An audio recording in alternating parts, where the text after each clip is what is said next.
leading you down the garden path, a journey through idioms. Hello, everyone. Welcome back to our channel. Today, we're embarking on an exciting journey to explore a fascinating English idiom, leading someone down the garden path.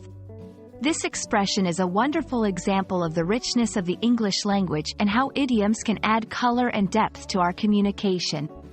So, let's dive into the world of idioms and uncover the secrets of this particular phrase together. The phrase, leading someone down the garden path, refers to deceiving or misleading someone, often in a gentle or beguiling way. It conjures the image of guiding someone along a pleasant path that leads to an unexpected or undesirable outcome.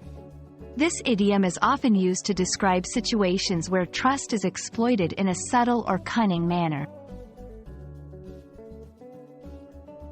The exact origins of "down the garden path" are a bit murky, but it is believed to have emerged in the early 20th century.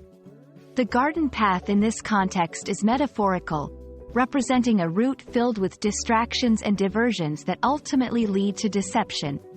It highlights how something that appears beautiful and inviting can sometimes conceal hidden intentions or truths.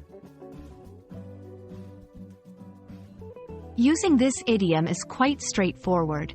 It is typically employed in sentences to describe the action of misleading someone. For example, I felt like she was leading me down the garden path with her promises of a quick promotion. The salesman led us down the garden path with his claims about the car's condition. When using this idiom, it's important to convey the context of deception or misleading information, as the phrase inherently carries a negative connotation. English is rich with idioms that convey the concept of deception or misleading. Similar expressions include, pull the wool over someone's eyes, to deceive someone by hiding the truth. A wild goose chase, to send someone on a futile quest or task. These variations showcase the language's creativity in expressing complex ideas through vivid imagery. Thank you for joining us on this exploration of the idiom, leading someone down the garden path. Idioms like this one enrich our language and communication, adding layers of meaning and cultural depth. We hope this video has shed some light on the intriguing world of English idioms and perhaps even led you down a path of curiosity and learning. Until next time, happy learning, and see you in our next video.